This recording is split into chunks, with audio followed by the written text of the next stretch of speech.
Hey, Stoic warriors, close your eyes and feel that pressure again. Not the light kind, but the one that feels like a steel hand wrapped around your chest. The world's noise clawing at your mind, every scroll, every glance, every whisper from people who don't even know who you are. Yet somehow they live rent-free in your head. Their opinions echo like ghosts in the hallway of your thoughts. You replay every word, every look, every silence, until the night itself turns into a battlefield. You lie there at 3 a.m., not asleep, not awake, just haunted by the fear of not being enough. And yet, Marcus Aurelius, the Emperor of Rome, the ruler of nations, sat beneath the same suffocating sky you sit under now. Imagine him, in a tent on the frozen Danube frontier, his breath turning to mist, writing to himself. How much trouble he avoids who does not look to see what his neighbor says or does. A man commanding armies, still fighting invisible wars inside his mind. The same war you're fighting right now. Different century, same demons. You scroll through social media like a starving man staring at feasts behind glass. Another success, another perfect smile, another reminder that the world keeps spinning while you stand still. Your heart sinks, your throat tightens, and the question burns like acid. Why them and not me? But that voice, that poisonous whisper, is a liar.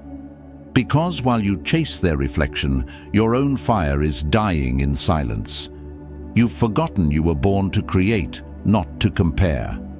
You've forgotten you were meant to lead your own story, not watch it from the bleachers. You've turned into an extra in your own movie, clapping for other people's scenes while your script collects dust.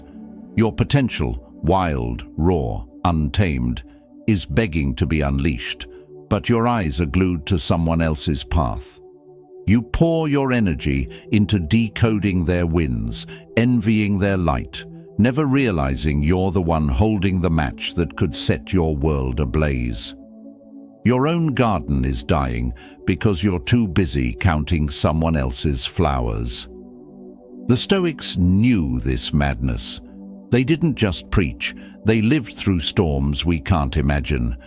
They understood that to drown in someone else's life is to abandon your own soul. Every moment you spend obsessing over another's path is a blade you press against your own throat. You can't fill your cup while pouring into everyone else's. No wonder you feel empty. No wonder you feel lost. You've been bleeding your power into a world that was never meant to define you. But tonight, everything changes. Tonight, we reclaim something sacred. Your attention, your focus, your divine energy. No more being a spectator, no more being the echo. You are the storm now. These 7 principles are not ancient words carved in stone. They are the keys to your resurrection, each one forged in the heat of battle by men who refused to kneel before chaos. Emperors, warriors, thinkers, survivors. So, if you've ever felt that weight crushing your soul, don't just sit there. Smash that like button as a declaration of war against your weakness. Subscribe not for me, but for the version of yourself that refuses to stay caged. And share this with the ones still drowning, because freedom means nothing if you can't pull someone else out of the fire.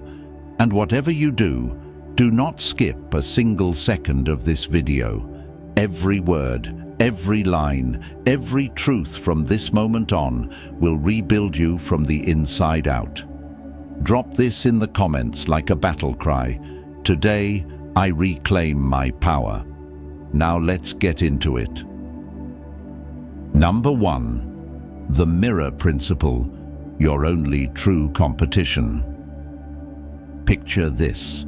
You're standing in front of 2 mirrors. One shows everyone else's reflection, their achievements, their happiness, their success.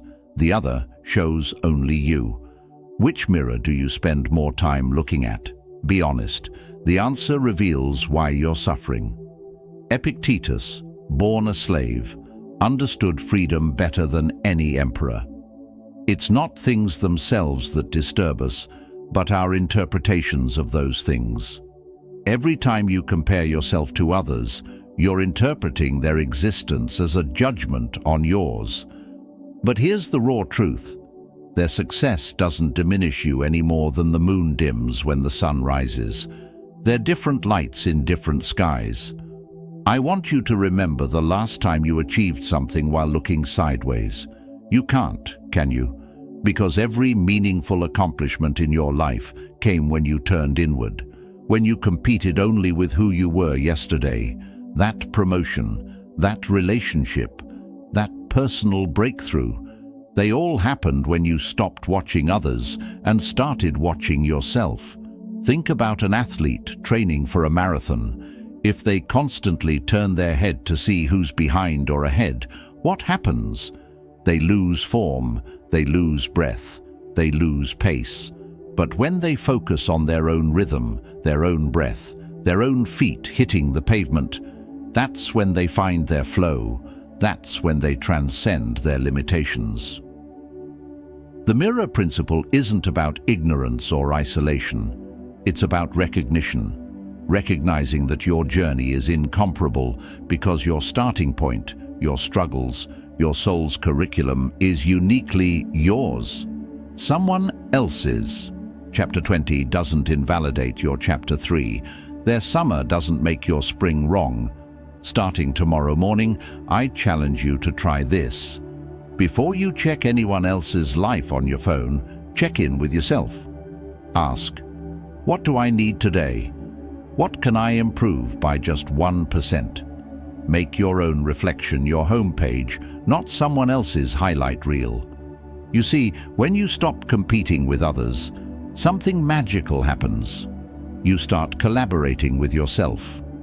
Your past self becomes your teacher, your present self becomes your student, and your future self becomes your motivation. This is the trinity of self-focus that the Stoics mastered. Number 2. The energy vampire. Truth. Where your power really goes. Right now, in this very moment, you're bleeding energy you don't even know you're losing. Every time you wonder what they think of you, every time you craft your words to avoid their judgment, every time you change your path because of their possible reaction, you're handing over your life force to phantoms. Seneca wrote something that should shake you to your core. Every new thing excites the mind, but a mind that seeks truth turns from the new and seeks the old. You know what's old? Your dreams before you started caring what everyone thought. Your passion before you diluted it for approval.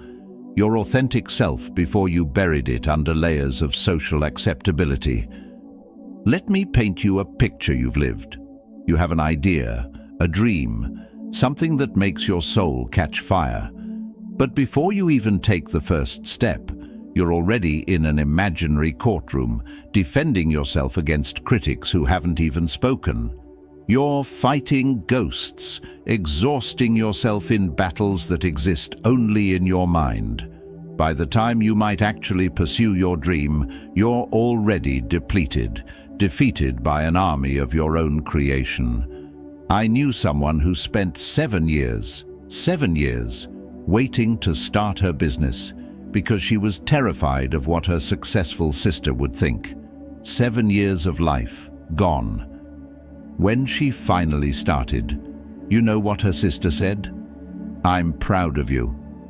All that worry, all that waiting for a fear that never materialized. But even if her sister had criticized her, so what? Would that criticism have paid her bills?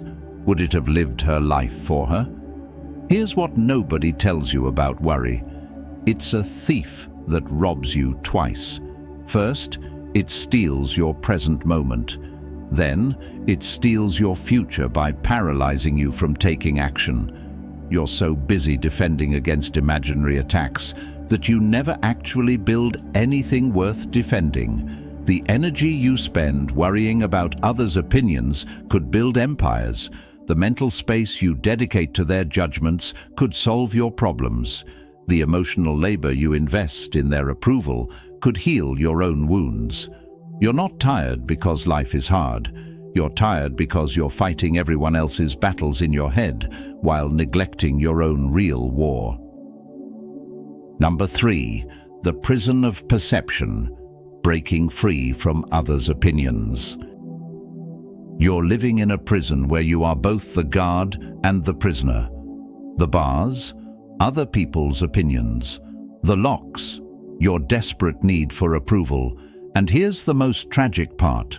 The door has been open all along. You've just been too afraid to walk through it. Marcus Aurelius, while leading armies and governing an empire, wrote, "How much trouble he avoids, who does not look to see what his neighbor says, or does, but only to what he does himself." This man could have had anyone executed with a word, yet he understood that true power meant immunity to others' opinions. Think about the last time someone criticized you. Your body reacted as if you were being physically attacked, didn't it? Heart racing, palms sweating, mind spinning defense strategies. But here's what actually happened. Someone made sounds with their mouth or typed symbols on a screen. That's it. The rest, the pain, the anger, the hurt, you created that. You gave their words a power that words don't inherently possess. I want you to imagine something. Tomorrow, everyone you know forgets you exist. No memories, no opinions, no judgments, just you, alone with yourself. What would you do? Who would you become? That answer. That's who you really are. Everything else is performance, a show you're putting on for an audience that's too busy performing their own show to really watch yours. You know what's heartbreaking? Most people die without ever living a single day as themselves. They live as who they think others want them to be, a walking compromise, a human apology. They reach their deathbed and realize they lived someone else's life, a life designed by committee, approved by strangers, validated by people who won't even attend their funeral. But you're catching this early. You're seeing the prison walls for what they are. Illusions maintained by your agreement to believe in them. Every opinion someone has about you is really about them, their fears, their limitations, their projections. When someone says you can't do something, they're really saying they can't do it. When they judge your choices, they're really judging their own cowardice to make similar choices. Starting today, practice this. When someone offers an unsolicited opinion, visualize it as a gift you can choose to accept or decline. Most of the time, decline. Their opinion belongs in their life, not yours. Number 4, the isolation illusion. Why going alone is going strong. They'll call you selfish. They'll call you distant. They'll call you changed. Good, let them. Because while they're busy labeling you, you'll be busy becoming unstoppable. The path of self-focus isn't lonely. It's the first time you'll truly meet yourself without the noise of the crowd drowning out your inner voice. Epictetus taught, "Wealth consists not in having great possessions, but in having few wants." Apply this to social validation. Freedom consists not in having everyone's approval, but in needing no one's permission to be yourself. When you stop needing the crowd's applause, you start hearing your soul's whisper. Remember when you were a child, completely absorbed in your imagination? You didn't need anyone's validation to build worlds in your mind, to believe in your dreams, to feel complete. That child is still in you, buried under years of conditioning that taught you to seek external approval. But solitude, real intentional solitude, resurrects that authentic self. Here's what happens when you focus on yourself. People call it isolation, but it's actually integration. You're not pushing others away. You're pulling yourself together. All those scattered pieces of you that you've been distributing to meet others' expectations, you're calling them home. And when all of you shows up for your life, that's when miracles happen. I spent years surrounded by people, yet feeling utterly alone. You know why? Because I was performing myself, not being myself. The moment I chose solitude over social acceptance, I discovered something profound. I'm incredible company when I'm actually present. My dreams are worth listening to when I stop muting them for others' comfort. You think you need them, but watch what happens when you don't. Watch how your creativity explodes when you stop filtering it through their approval. Watch how your confidence soars when you stop seeking their permission. Watch how your path clarifies when you stop considering their directions. The Stoics knew that the crowd is often wrong. Popular opinion led to Socrates drinking hemlock.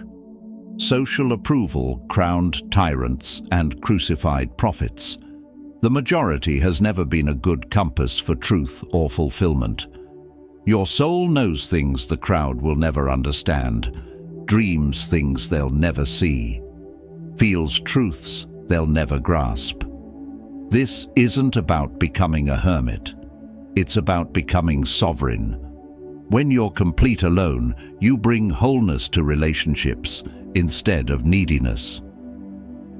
Number 5. The comparison trap. Your unique timeline. At 25, Zuckerberg was a billionaire. At 25, J.K. Rowling was a single mother on welfare. At 50, Ray Kroc was a traveling salesman. At 50, he founded McDonald's. Your timeline isn't late or early, it's yours, and that's the only validation it needs. Marcus Aurelius reminds us, confine yourself to the present. But you don't, do you? You're constantly time-traveling, comparing your present to someone else's future, your beginning to someone else's end. You're judging your rough draft against their published masterpiece, your rehearsal against their performance. Let me tell you about bamboo. For 5 years, bamboo shows nothing above ground while it builds an extensive root system below. Then, in 6 weeks, it shoots up 90 feet. Were those 5 years wasted? Was it behind other plants? Or was it preparing for a growth that would outlast them all? You might be in your root-building years, comparing yourself to someone else's shooting up season. Every time you scroll through social media, seeing others' successes, your brain doesn't register that you're seeing their highlight reel filmed over years, compressed into seconds. You're comparing your behind the scenes to their Oscar moments. You're measuring your Chapter 3 against their Chapter 30, forgetting they also had a Chapter 3 filled with doubt, struggle, and wondering if they were enough. Here's the truth that will liberate you. Success isn't a race with lanes and a shared finish line. It's billions of individual journeys with different starting points, different obstacles, different destinations. Someone getting married at 23 doesn't make your single life at 35 wrong. Someone's business success at 30 doesn't invalidate your career change at 45. The universe isn't running a competition. There's no cosmic scorekeeper tracking who did what first. There's only experience, growth, and becoming. Your timeline is precisely calibrated for your unique assignment on Earth. Those delays you call failures, they're plot twists. Those detours you call mistakes. They're gathering experiences others will desperately need to hear. Stop checking if you're on schedule according to society's arbitrary timeline. You're not late. You're not behind. You're exactly where you need to be to become who you're meant to be. Trust the timing of your life. It knows things your impatient mind doesn't. Number 6. The attention currency. Investing in your own stock. Your attention is the only real currency you have, and you're spending it like a billionaire in everyone else's store while your own shelves remain empty. Every second you spend scrolling through their lives, analyzing their choices, envying their highlights.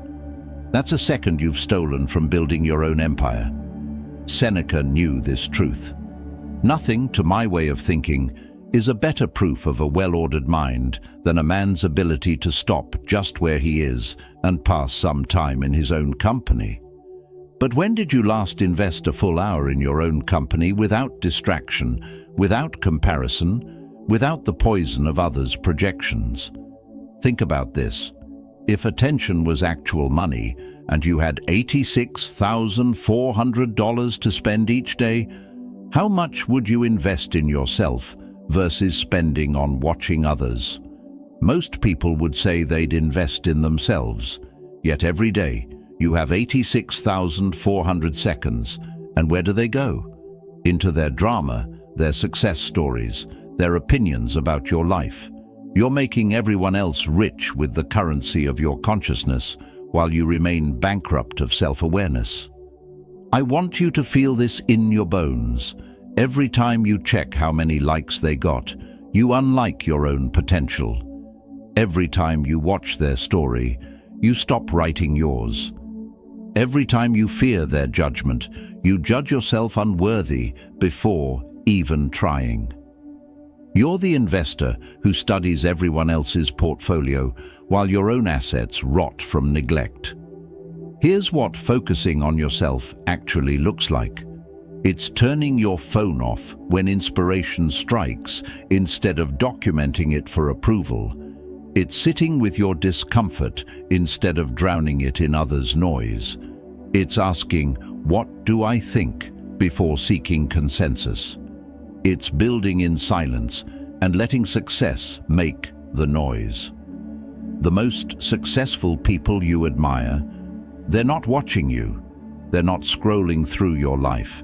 They're too busy pouring every ounce of attention into their craft, their growth, their vision.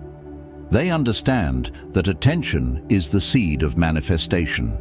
Where attention goes, reality grows. And they're not planting seeds in everyone else's garden. You have approximately 700,000 hours in your lifetime. How many have you already given away to worrying about them? How many more will you sacrifice before you realize that your attention is your life force? And every moment you spend it elsewhere is a moment you've chosen everyone else's life over your own. Number 7. The Phoenix Protocol. Burning old versions for your truth. This is it. The moment where you either choose to die as everyone's expectation or be reborn as your own truth.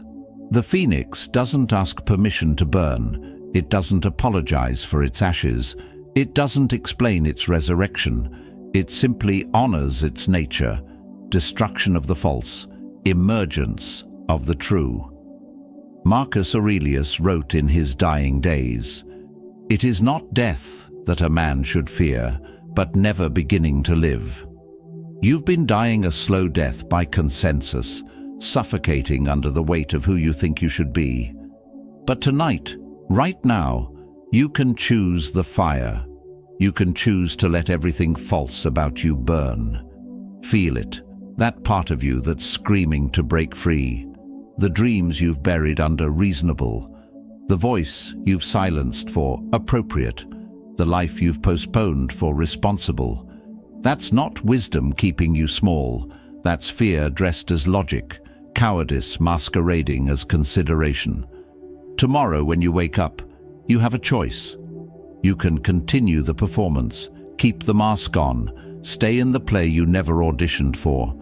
Or you can walk off their stage and onto your own.